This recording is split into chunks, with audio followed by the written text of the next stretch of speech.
Eles conversaram, já sabem, agora vamos passar para importante colocar algumas questões. Primeiro, assim, só para esclarecer para o pessoal que está participando hoje, que essas questões, assim, de forma bem objetiva, né, com todos os tios, vírgulas e acentos, eu estou, com perdão da expressão, já esgotado de discutir. Aqui, no Conselho Universitário, berrando na porta do hospital, berrando no saguão do hospital, falando com os companheiros nas clínicas. Então isso já está suficientemente claro. Todos os detalhes, varejos, tudo isso já está. Por isso que eu estou dizendo, nós estamos em uma condição agora limite. Nós precisamos resolver essas questões. Nós vamos resolver essas questões. Uma outra situação é dizer para vocês o seguinte, que nós estamos aqui na condição de sindicato. Então, é na condição de sindicato de técnicos administrativos. Então não me compete aqui defender técnico ou enfermeiro, nós defendemos no conjunto. Sobre essa questão da APH, minha posição é muito clara. Enquanto a instituição não publicar as escalas, para eu saber exatamente quantos plantões a universidade está pagando, nada está correto. É mais de um ano que eu estou cobrando isso. Da última vez que eu estive aqui, o César se comprometeu a entregar. Até hoje estou esperando. Outro dia me disseram que é porque não tem mural suficiente, porque a regra da PH é clara, tem que estar transparente. Entende? Não é a escala que vai para os setores, eu quero a escala do APH. Quantos APHs nós pagamos no hospital, vocês sabem? Isso é mais importante que saber quanto o enfermeiro faz, quanto o técnico faz. Quantos APHs o hospital faz? Quem aqui sabe? Nós falamos mais de 1.500 APHs por mês. Onde estão essas pessoas? E aí vocês estão dizendo, em alguns lugares a gente vê os profissionais se sobrepondo. Mas na imensa maioria dos casos, e é isso que eu estou dizendo, efetivamente, onde se pratica o cuidado, que é no pé do leito, não mudou nada. Eu não consegui, com esse tanto de APH, aumentar o número de servidores. Agora, é mais sério do que o APH. O APH tem esse viés aí terrível, que é o complemento da renda, porque ele paga, ele remunera, né, de forma diferenciada e as pessoas todas querem fazer. Minha posição pessoal é que eu também sou contra essa bobagem de que a pessoa que tem o atestado não pode fazer. É claro que não são os pilantras, porque nós temos um monte de pilantra aí também, do nível médio e do nível superior, porque isso daí não escolhe escolaridade não, né? Que só vem no dia do APH e dá o cano no resto da escala inteira, sobrecarrega a equipe do mesmo jeito, né? Mas tem um monte que está escalado e nem aqui aparece, né?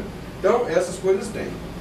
Agora, o sujeito que pega nas condições que você falou, um atestado eventual, não pode ser punido com APH. Isso é assédio mesmo, não se ter dúvida não, porque é ilegal, é contra a lei, então é abuso de autoridade. A outra questão é, quando um servidor, ele tem restrições da sua função, mas ele está no cargo dele, ele também pode fazer APH. Pode dizer que o critério da direção é que não vai fazer. Aí, infelizmente, a portaria diz que a direção tem autonomia para decidir. Mas é um critério errado. Do ponto de vista legal, não tem impedimento, não. Porque o que o cara não pode? A pessoa não pode fazer o APH se ele estiver numa atividade fora do cargo dela. Então, por exemplo, o cara é da enfermagem, mas eu trabalho na área de pintor. Ele não pode. O pintor vai fazer plantão hospitalar. Não existe isso, né? Não, mas ele é da enfermagem, tem restrição, só faz medicação. Pode fazer APH, ué. Por que não? Não, ele é da enfermagem, mas só assume cuidados. Pode fazer APH, divide escala com a equipe. Então, assim, do ponto de vista legal, isso não tem impedimento. Agora, a questão é mais ampla, que é isso que eu gostaria de vocês entendessem. Eu quero rapidinho mesmo só pontuar 3 coisas, pelo menos. A primeira delas é, nós perdemos muitos funcionários, vamos perder mais uma leva grande agora. Nós acabamos de aprovar o mandato de injunção, está passando por regulamentação, e nós temos mais de 800 trabalhadores aptos a sair aposentados a qualquer momento.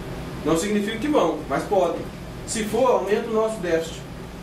Nós estamos com uma série de trabalhadores da FAEP que não aguentam mais, não aguentam fazer hora extra, não aguentam nada mais, porque estão sobrecarregados, o salário é baixo, nós não conseguimos avançar muito na negociação, e eles vão sair.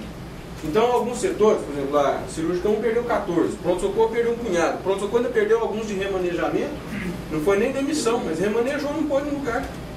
Não existe isso, olha. Porque quando você remaneja uma pessoa e não põe outra no lugar, é só se estiver sobrando. Se não estiver sobrando, aquele lugar lá fica vago. Até pelo próprio processo de desligamento que houve, aconteceu com então, isso. Aí teve outros que teve desligamento. Uma parte desse problema, a gente sabe que não é responsabilidade da administração. Por exemplo, na terceirização, nós conseguimos negociar o remanejamento do pessoal. O Ministério Público não autorizou. Eram 14. Mas está dizendo, a clínica médica perdeu 24 profissionais. Porque assim, além das aposentadorias, tem os pedidos de demissões. Então, assim, se você fizer o cálculo do hospital, por exemplo, a cada 4 trabalhadores se sair, você perde 25%. Então, assim, eu gostaria de encerrar dizendo o seguinte, que além desse subdimensionamento de pessoal, que para mim é mais grave do que as APHs, nós temos que ter ação consistente agora, se a gente quiser repor daqui a pouquinho, né, esses profissionais, é uma. Segunda é a questão dos equipamentos. Eu já falei isso inúmeras vezes, certo? A gente tem esse discurso aí, essa dicotomia, o hospital é escola, o hospital é assistência. Isso não cabe mais discutir. Ele é um hospital de assistência, que faz formação também, mas ele é um hospital de assistência. A prova disso é que agora não tem horário mais para internar, não tem critério mais para internar, não tem nem especialidade de direito para observar, e nós já não estamos respeitando nem mesmo o isolamento de contato. Que a verdade tem que ser dita, porque até os isolamentos de contato virou conveniência. Quando não tem mais jeito, põe junto. Põe junto. Inventa, uma bactéria, não sei o que, essa bactéria aqui, pode ser qualquer coisa. Põe junto. Põe junto. Então, quer dizer, em que pese, né, a necessidade da gente cuidar mesmo das pessoas, nós não podemos negar atendimento, nós temos que entender que nossa sina é trabalhar com carga máxima. É trabalhar com carga máxima. E para isso nós precisamos de suporte. O que é esse suporte? Nós temos que ter equipamento. Falei lá no Conselho Universitário outro dia. Outro dia o César colocou em alguns setores que não tinha recebido nenhuma solicitação dos setores. Levei lá no Conselho Universitário mais de 60 requerimentos dos setores de equipamento. Metade deles respondido pelo próprio gerente de custo. Sabe o que o gerente de custo colocava? Não autorizado pelo gerente de custo. Não autorizado pelo gerente de custo. O gerente de custo definindo o que vai e o que não vai ser feito. Então, assim, essas coisas não podem mais, sabe por quê? Porque a hora que o paciente grave está deitado lá, não interessa, ele vai atrás de você. Você tem que trocar ele, você tem que aferir os dados, você tem que fazer o remédio, sabe? Se não for, vai na ouvidoria, sabe? Se ele estiver infartando, você tem que pôr o monitor cardíaco nele, não tem conversa. E isso é o pessoal que está na ponta da assistência. Eu sei que, só para concluir, eu sei que isso é a humanização da assistência. Deixa eu só te falar uma coisa, os colegas não vieram de ontem, mas é da pediatria. Eles vão mandar até carta para vocês lá, e foi as enfermeiras ficam 4 sentadas lá no computador, enquanto os técnicos estão trabalhando sem condições. Mas eu vou ser muito sincero, até a semana passada isso era culpa da Selma, essa semana é culpa do Antônio, é culpa do Dr. Luzmar e da Edilza, vocês são direção. Ué, isso, você entende? Isso não pode ser justificativo, porque tem direção. Tem direção, tem chefia. Eu só estou assim, colocando para vocês o seguinte, que se a gente estivesse tratando de um lugar onde não existe cooperativista que tem aqui dentro, meu irmão. Como eu coloquei anteriormente, eu estou colocando uma questão de classes. Por exemplo, eu estou colocando assim, nós estamos chegando no limite, não é? E as pessoas que a gente tem para apelar, para resolver, é para a direção. Então, assim, o que eu pedi para o reitor, na sexta-feira, eu vou pedir para vocês também nos levem a sério. Nós estamos falando sério, nós não estamos brincando. Por exemplo, o número de profissionais que nós temos hoje, efetivamente trabalhando, por exemplo, eu sei que nós temos milhares de servidores lotados aqui nesse hospital, mas está em assessoria, está no projeto A, está no projeto B, não está na assistência. Na assistência eu tenho pouca gente. E o que é meu entendimento? Pode ser pouco, mas o resto inteirinho tem que funcionar em torno dos que estão lá na assistência. Se não tiver, está errado. Está errado os que estão fora, está errado a direção, está errado a reitoria. Entende? É só isso que eu estou querendo dizer. E nós estamos no limite. O que eu queria dizer você falou, desde 73 que o trem é assim. Vou dizer, eu não tenho nenhuma disposição de tolerar isso mais. Por exemplo, por que nós ainda estamos fazendo essa conversa nesse momento? Porque me foi pedido pela categoria e pela direção do sindicato. Que me pediu o seguinte, não, vamos insistir mais um pouco.